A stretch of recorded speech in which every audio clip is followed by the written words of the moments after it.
Everyone, welcome to Rezangla education. मैं हूं नीलम, आपकी बॉटनी टीचर, और आज हम स्टार्ट करेंगे ट्रांसक्रिप्शन को। ये ट्रांसक्रिप्शन सेशन का पहला पार्ट है। एक पार्ट और आएगा, उसमें हम कोई और टॉपिक पढ़ेंगे इसी से रिलेटेड।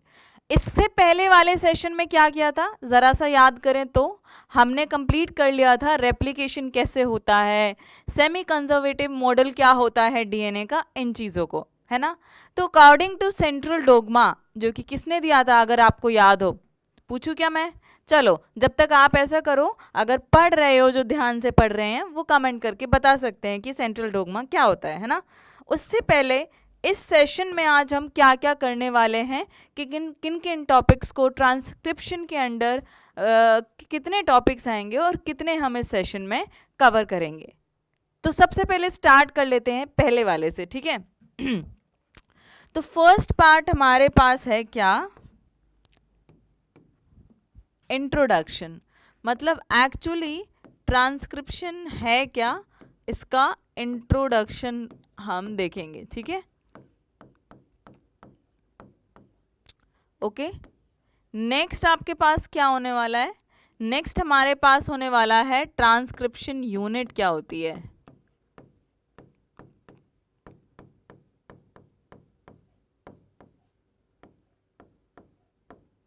ओके, थर्ड हम क्या करने वाले हैं, हम करने वाले हैं transcription unit and gene.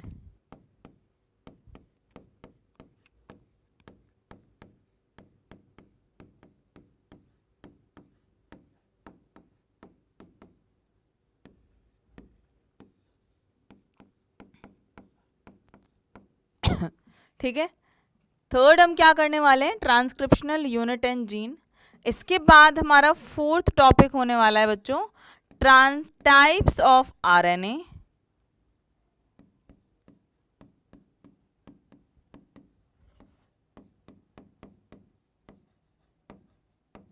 And process of transcription.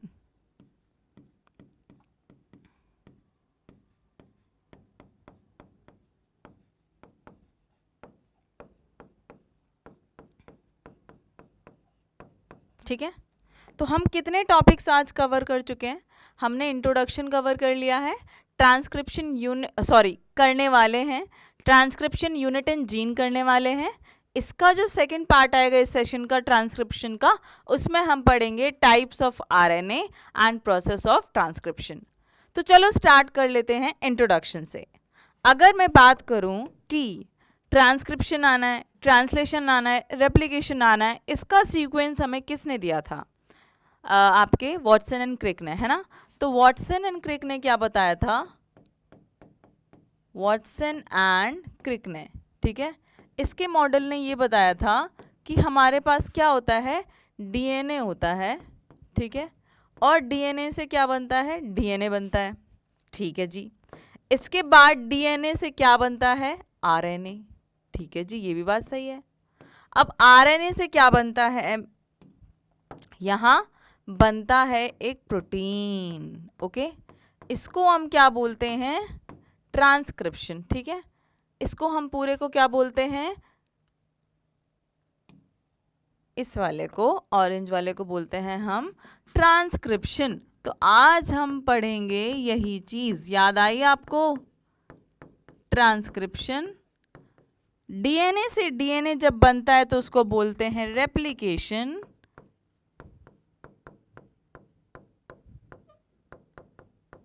Okay, and जब आरएनए से प्रोटीन बनता है तो उसको क्या बोलते हैं, ट्रांसलेशन, ठीक है।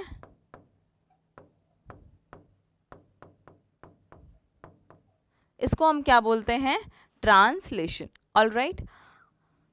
अब यहाँ पे आगे क्या बात हो रही है कि डीएनए, आरएनए एंड प्रोटीन। तो हम इस वाले पोर्शन को यहाँ पे क्या करते हैं, इस पे फोकस करते हैं और स्टार्ट कर लेते हैं इसका इंट्रोडक्शन। तो formation of RNA from the DNA is known as transcription, right.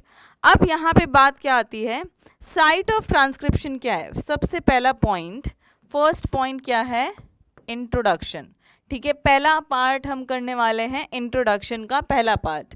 तो पहले पार्ट में क्या होने वाला है, इंट्रो। अब ट्रांसक्रिप्शन होता कहाँ है, क्या होता है ये पता चल गया, होता कहाँ है ये देख लेते हैं। जैसे कि अगर मैं बात करूं यूकैरियोट्स एंड प्रोकैरियोट्स की, है ना, एक साइड हम लिख लेते हैं यूकैरियोट्स और एक तरफ हम लिख लेते हैं प्रोकैरियोट्स, ठीक है। अब यूकैरियोट्स में रेप्लिकेशन कहाँ हुआ था बच्चों, रेप्लिकेशन कहाँ हुआ था यूकैरियोट्स में,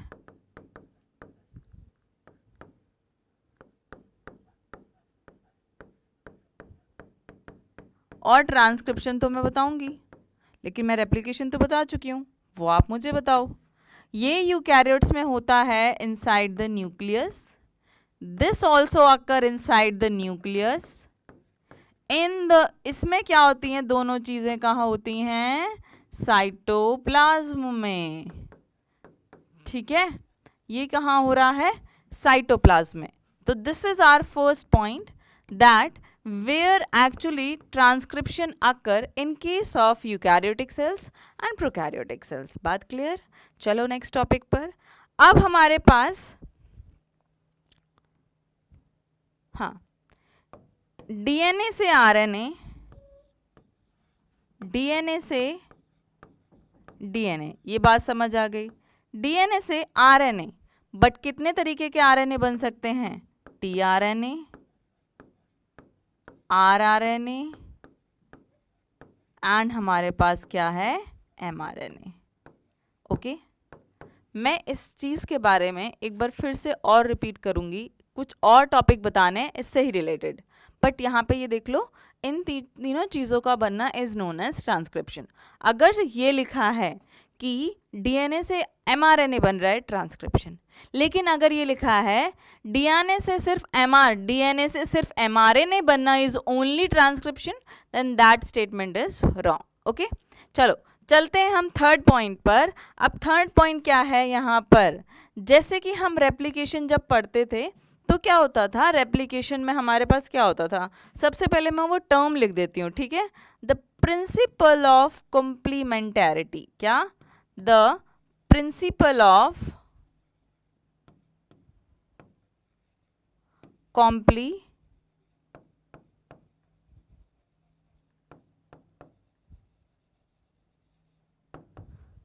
governs the transcription।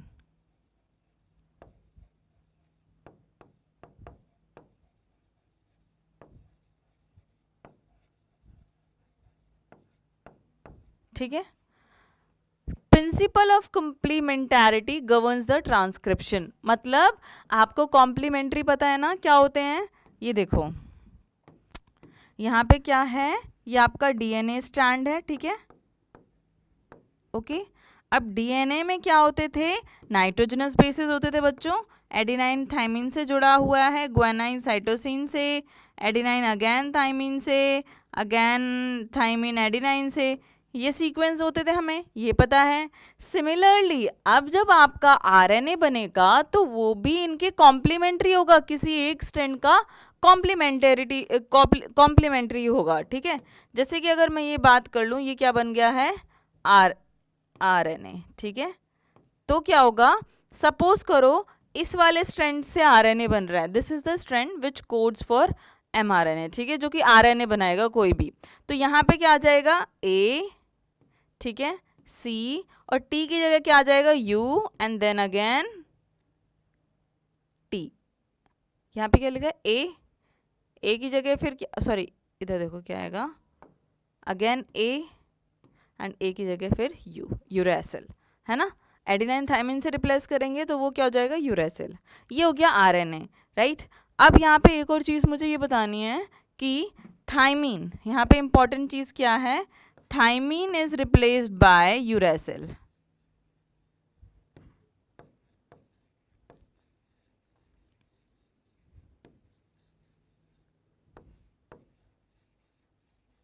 ठीक है। मैं आपको इंपॉर्टेंट चीज़ जो है वो ये बता रही हूँ, तो इसको प्लीज़ याद रखना, इसको भूल मत जाना, ठीक है, ये भूलने वाली चीज़ नहीं है।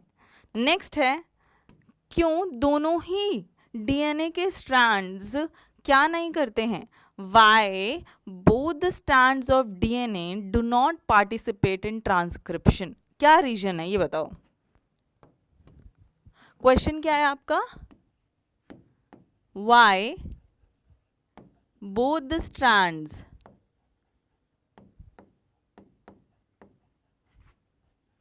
of DNA do not participate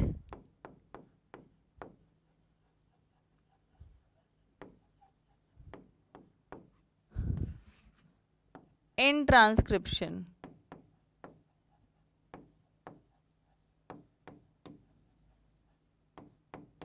ठीक है. Why both the strands of DNA do not participate in transcription? ठीक है. तो अब यहाँ पे देखो क्या होता है. यहाँ पे ये है, सपोज कर लो पहला केस. ठीक है.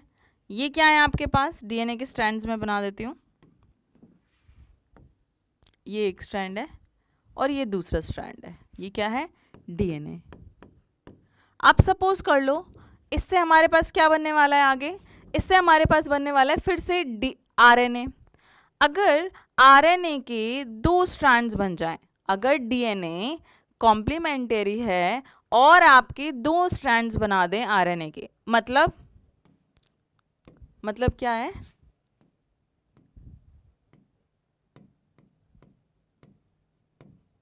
ओके.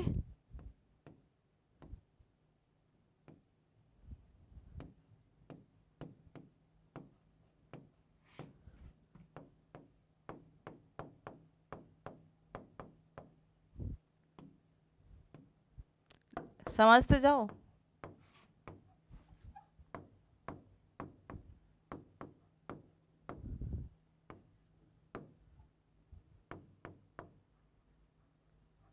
ठीक है.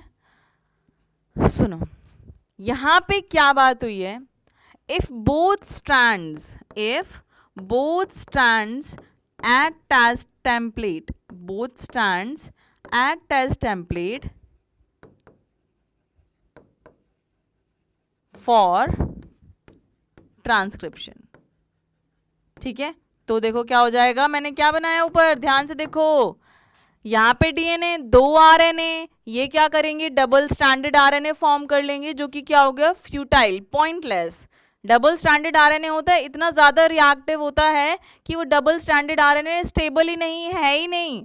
और and RNA as a genetic material is only found in the viruses, not any in any other cell. है ना.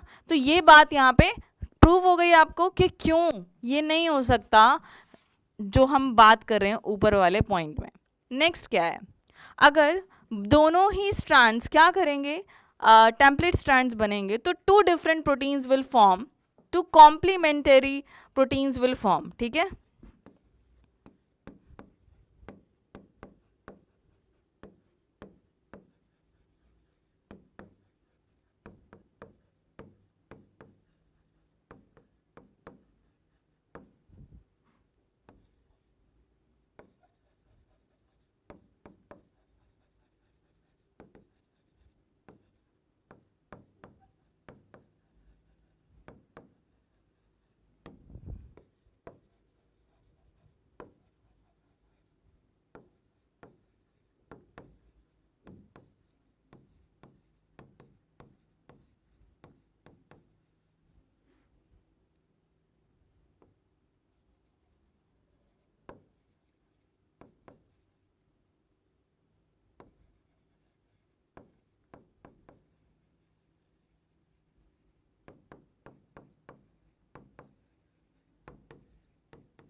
ठीक है. अगर दोनों ही स्ट्रैंड्स टेम्पलेट बनेंगे, दो प्रोटीन्स बनेंगे, कॉम्प्लीमेंटरिटी होंगे, एक साथ रिएक्ट करेंगे और दोनों एक दूसरे को डिग्रेड कर देंगे, तो हमारे पास प्रोटीन बना ही नहीं. है ना. काम तो हुआ ही नहीं जो प्रोटीन बनाना था. तो इसलिए both the strands do not participate in transcription, only one strand participate in transcription. ठीक है. तो यहाँ से हमें क्या ज्ञान मिला है? Only one strand of DNA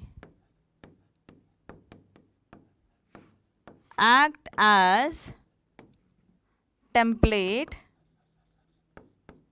during transcription. ठीक है बच्चों, ये बात हो गई क्लियर? बोलो हाँ या ना। क्लियर होती जा रही है? जो चीज़ें आपके हिसाब से आपको क्लियर नहीं होती हैं, आपको हमेशा पूछना चाहिए। चाहे यहाँ पे पूछो, चाहे आप किसी भी टीचर से पूछो, आप यहाँ पे कमेंट करो, ज़रूर पता चलेगा कि क्या क्लियर नहीं है। वो सॉल्व हो जाएगा तो बेसिक्स क्लियर होंगे। ठीक है, नेक्स्ट आगे हम चलते हैं। अब आपका कौन सा पार्ट करेंगे हम? Transcription unit. ठीक है, इसको हम कर लेते हैं, जिसका नाम क्या है? Transcription unit. तो चलो चलते हैं आगे इधर। ठीक है, ये बात पे आ जाते हैं। दिस इज समथिंग जो कि बहुत इम्पॉर्टेंट है। ठीक है, बहुत इम्पॉर्टेंट है। अब ये क्या चीज़ है? ये क्या चीज़ है बच्चों? ट्रांसक्रिप्शन यूनिट होती क्या है? Transcription unit in a gene और इन अ डीएनए हम कह सकते हैं। किसी डीएनए में ट्रांसक्रिप्शन यूनिट क्या है ना? क्योंकि ये मैंने डीएनए के 2 स्ट्रैंड्स बना दिए हैं, है ना? 5:3 प्राइम, 3:5 प्राइम ऊपर वाला। अब in a DNA defined by 3 regions.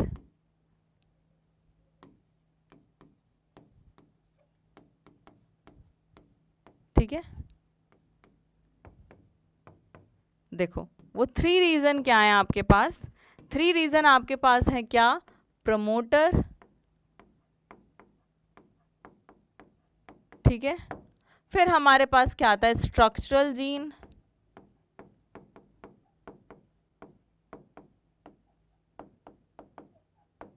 ठीक है, और हमारे पास क्या आता है? टर्मिनेटर। ओके गाइस, चलो अब आपके पास ये जो कुछ सीक्वेंस मैंने ड्रॉ कर दिया है, suppose let's say this is actually the structural gene. अब मैं ये ऐसे मार्क नहीं कर सकती, मैं क्या करूँगी कि इसे वाइट से लिख दूंगी, क्योंकि वाइट से मार्क्ड है, तो I will write it as structural gene. Okay,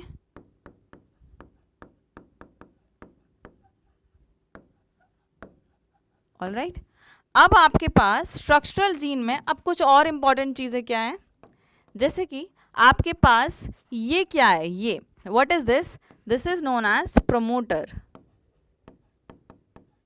okay, which will initiate transcription.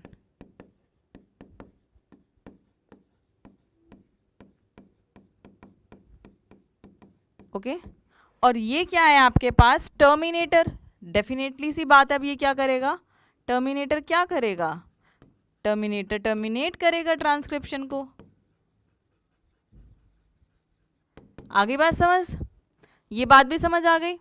ये स्ट्रक्चरल जीन हो गया, ये प्रमोटर हो गया, ये टर्मिनेटर हो गया। 3 चीज़ें ऊपर से हमारे पास क्या आती हैं यहाँ पे? क्लियर हो गई।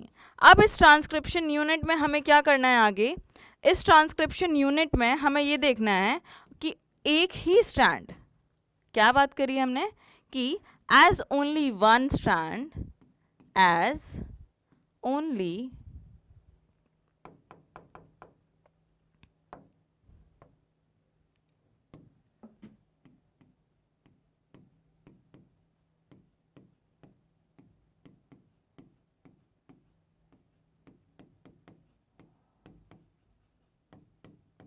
डीएनए के 2 स्ट्रैंड में से सिर्फ एक ही strand as a template act करेगा। So how you will tell कि ये टेम्पलेट स्ट्रैंड है? नाउ जैसे कि रेप्लिकेशन 5:3 डायरेक्शन में होता है, 5 प्राइम टू 3 प्राइम डायरेक्शन में रेप्लिकेशन चल रहा है, तो वैसे ही आपका ट्रांसक्रिप्शन भी 5 प्राइम टू 3 प्राइम चलेगा। रेप्लिकेशन भी 5 प्राइम टू 3 प्राइम, ट्रांसक्रिप्शन भी 5 प्राइम टू 3 प्राइम। ठीक है, so same as replication,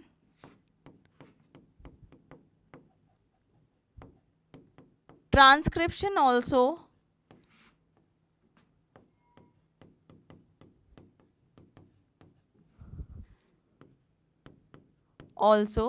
occur in 5 prime to 3 prime direction।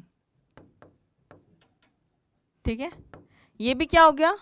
5 prime to 3 prime direction में ये भी होगा ट्रांसक्रिप्शन भी। अब देखो बच्चों, यहाँ पे क्या चीज़ें आती हैं, ये देखो ध्यान से कि जो प्रोमोटर होता है ना, यहाँ पे क्या होता है, प्रोमोटर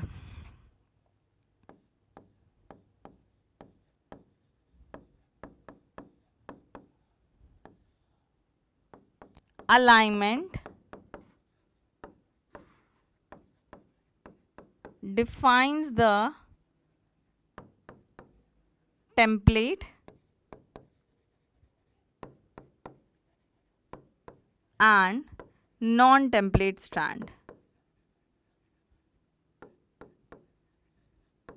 ठीक है, अब यहाँ पे एक एम्बिग्विटी है, मतलब चीज़ क्या है कि यहाँ पे जो टेम्पलेट स्ट्रैंड होता है ना, टेम्पलेट स्ट्रैंड जो होता है उसको हम कहते हैं नॉन कोडिंग स्ट्रैंड, एंड जो नॉन टेम्पलेट स्ट्रैंड होता है उसको हम कहते हैं कोडिंग स्ट्रैंड। अब आपको क्या याद रख लेना है कि टेम्पलेट कौन सा होगा और नॉन टेम्पलेट कौन सा होगा। तो ध्यान से सुनो इस बात को कि फ्रॉम 5 प्राइम टू 3 प्राइम, ठीक है, 5 प्राइम टू 3 प्राइम की डायरेक्शन में अपस्ट्रीम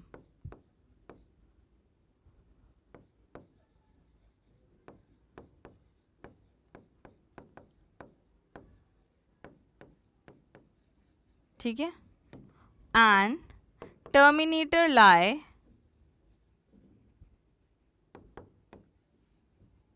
डाउनस्ट्रीम। मतलब समझ गए, मतलब समझ गए भीड़ू। 5 प्राइम पर अब आपका क्या है, यहाँ पे प्रमोटर है, और 3 प्राइम के एंड पर क्या है, टर्मिनेटर है। ठीक है, terminator lies downstream at 3 prime. ठीक है, 5 प्राइम में से 3 प्राइम पे देख लो कहाँ मिल रहा है, ये है आपका। ठीक है, ये प्रमोटर हो गया और ये क्या हो गया, टर्मिनेटर। अब जब आपका क्या है, प्रमोटर 5 प्राइम के अपस्ट्रीम पर है, 5 prime is to 3 prime strand के अपस्ट्रीम पर है, तो समझ जाओ वो क्या है आपका, ये क्या हो गया बच्चों, ये आपका हो गया नॉन टेम्पलेट या टेम्पलेट स्ट्रैंड, बताओ। नॉन कोडिंग ये कैसा स्ट्रैंड हो गया, ये वाला हो गया आपका नॉन कोडिंग स्ट्रैंड। रुक जाओ,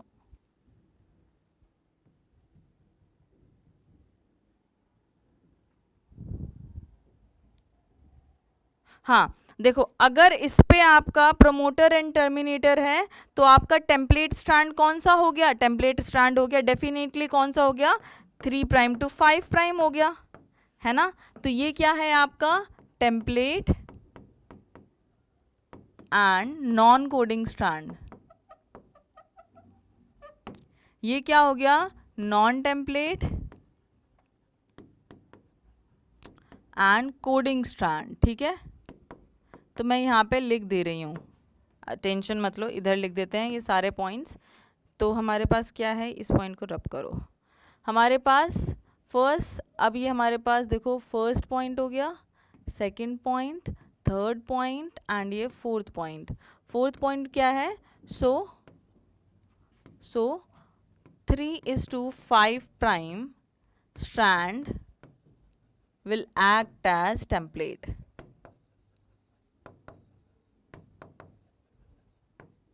ठीक है, कौन एक्ट करेगा, 3:5 प्राइम वाला आपका कौन करेगा, एज अ टेम्पलेट यहाँ पर एक्ट करेगा, है ना।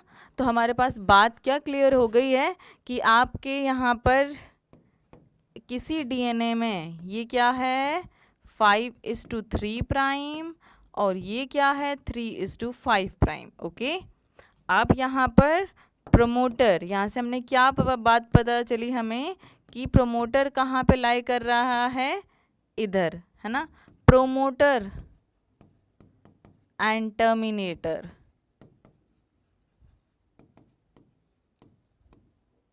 Presence on this strand. ठीक है, तो 3:5 प्राइम वाला क्या हो गया, ये एक्ट करेगा, ये हो गया आपका नॉन टेम्पलेट एंड कोडिंग।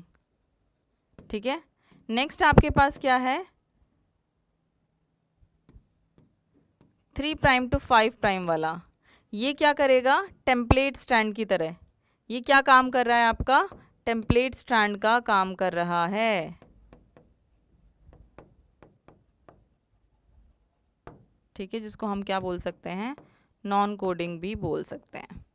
तो सिंपल याद रखना है, टेम्पलेट स्ट्रैंड वो है 3:5' वाला। ठीक है, ऐसे याद करना है, ऊपर या नीचे नहीं। ये ऊपर भी हो सकता है, नीचे भी रख दो, क्या जा रहा है? आपको पोलैरिटी याद करनी है, बस सिंपल सी चीज़।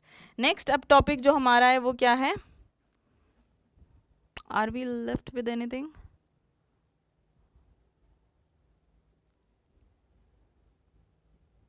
नहीं, ठीक है। Let us see now transcription unit, and हम क्या बात करने वाले हैं यहाँ पर? हम बात करने वाले हैं जीन के बारे में। ठीक है, तो ट्रांसक्रिप्शन यूनिट एंड जीन के बारे में जो मैं बात करने वाली हूँ उसको आप ध्यान से सुनो यहाँ पे। तो क्या होता है बेसिकली? डीएनए सीक्वेंस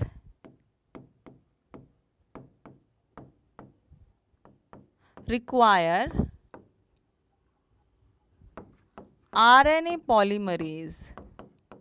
ठीक है, एंजाइम की बात मैं करूंगी बाद में इन डिटेल, जब हम प्रोसेस पढ़ेंगे साथ साथ कौन सा एंजाइम यूज हो रहा है ये बात करते जाएंगे। फॉर ट्रांसक्रिप्शन,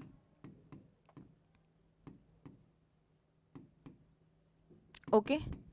अब क्या होता है कि हमारे पास सपोज कर लो डीएनए है। ठीक है, हमारे पास क्या है? डीएनए है। मेरे पास क्या है? ये एक डीएनए है।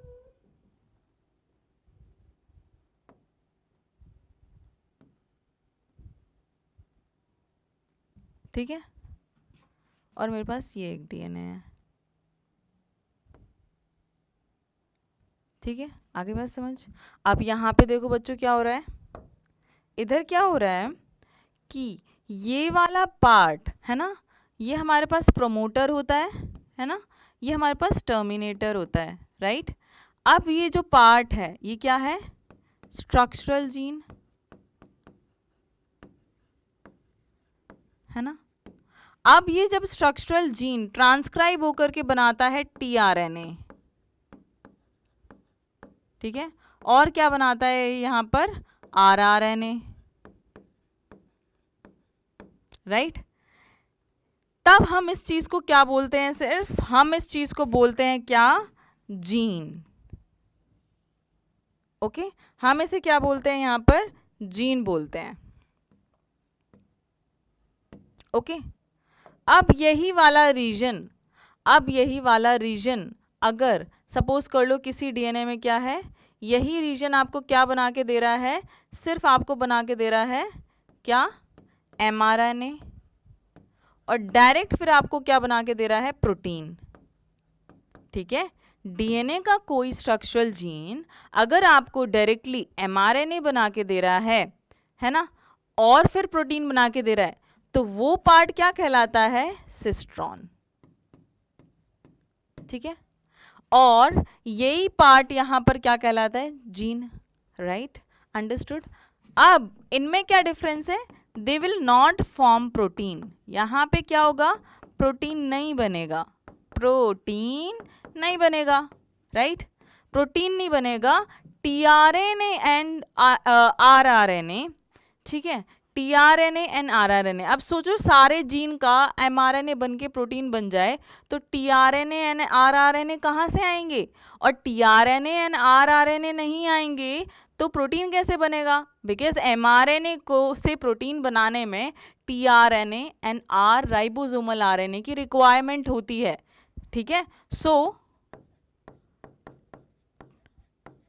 And ribosomal RNA helps in formation of protein by mRNA। ठीक है, so they needs to transcribe। अब यहाँ पे इसको ये बोलते हैं और इसको क्या बोल देते हैं? सिस्ट्रॉन बोलते हैं। बट यहाँ पे मैं क्या बताना चाह रही हूँ? All cistron called as gene, but all gene cannot be called as cistron।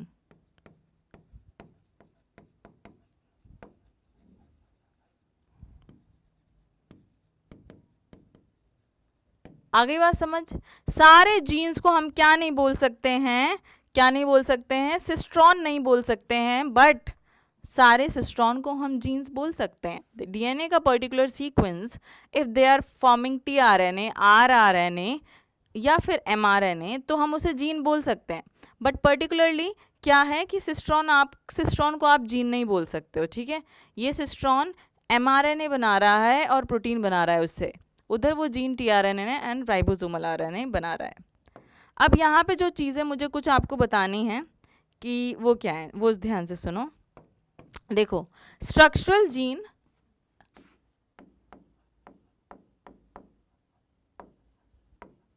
Sequence में बता रही हूँ, तो सुनते जाओ बस ध्यान से। अब ये जो लाइन आप सुनते जाओगे, इससे आपके बहुत सारे कॉन्सेप्ट क्लियर होंगे, तो ध्यान रखो, ठीक है, क्या बोल रही हूँ मैं। ओके, देखना यहाँ पे देखो। अब ये स्ट्रक्चरल जीन क्या करता है, कंसिस्ट ऑफ सिस्ट्रॉन, ठीक है। Okay, good.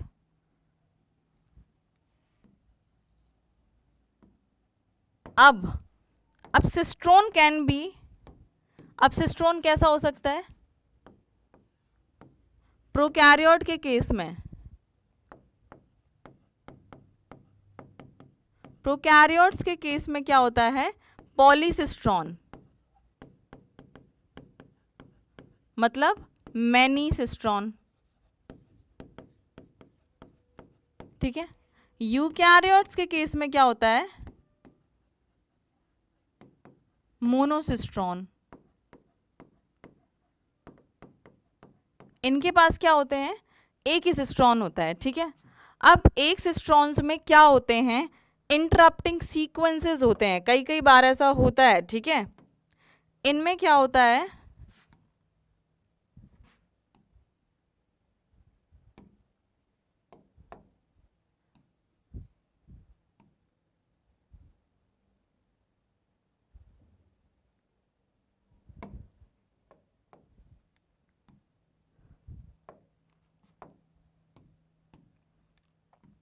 ओके। अब यहाँ पे क्या होता है, देखो इधर क्या है, these contain interrupting sequences,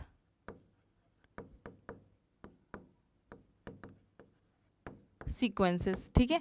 इनके पास इंटरप्टिंग सीक्वेंसेस होते हैं, और जो ये इंटरप्टिंग सीक्वेंसेस होते हैं, इनके साथ होता कैसा है, क्या चीज़ होती है, ठीक है। अब ये फॉर्म करते हैं स्प्लिट जीन्स, ये क्या होते हैं, स्प्लिट जीन्स बोलते हैं। इनमें क्या क्या होता है, ये देखो, इनमें क्या क्या होता है,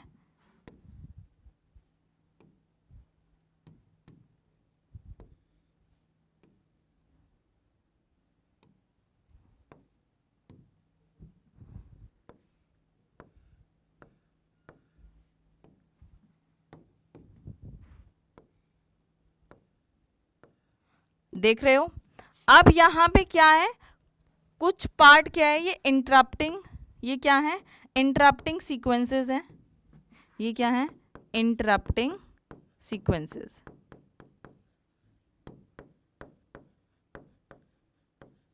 इनको हम क्या बोलते हैं बच्चों, इंट्रॉन्स बोलते हैं, ठीक है।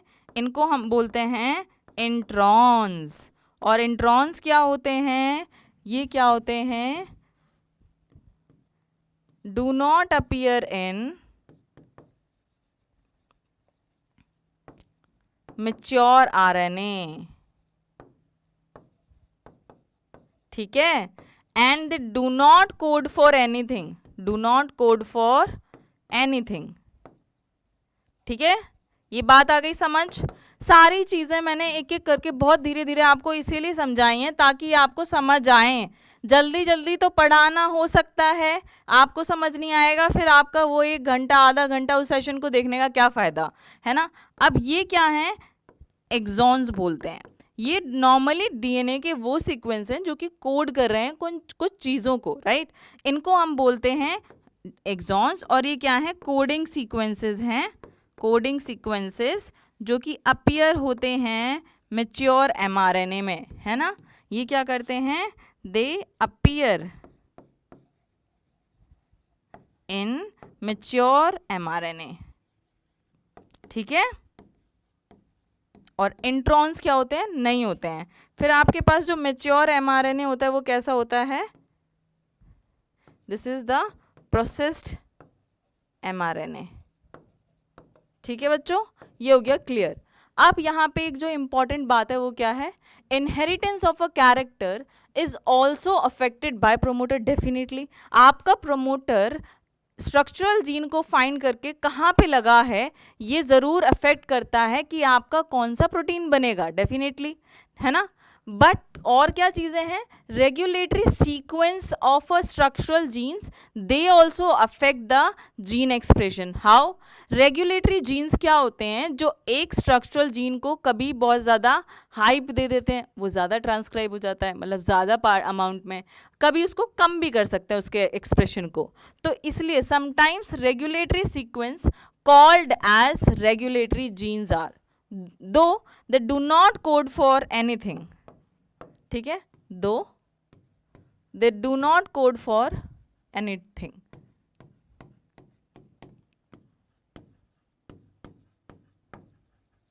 ओके बच्चों, आई होप आपको ये चीज़ समझ आ गई होंगी। फिर से एक बार देख लो, 4 टॉपिक थे, 3 टॉपिक स्टार्ट करे थे। इंट्रोडक्शन में ये पढ़ा ट्रांसक्रिप्शन कहाँ हो रहा है, ये देखा कि दोनों पार्ट पार्टिसिपेट करेंगे या नहीं, कैसे क्या होता है transcription, and principle of complementarity govern करती है।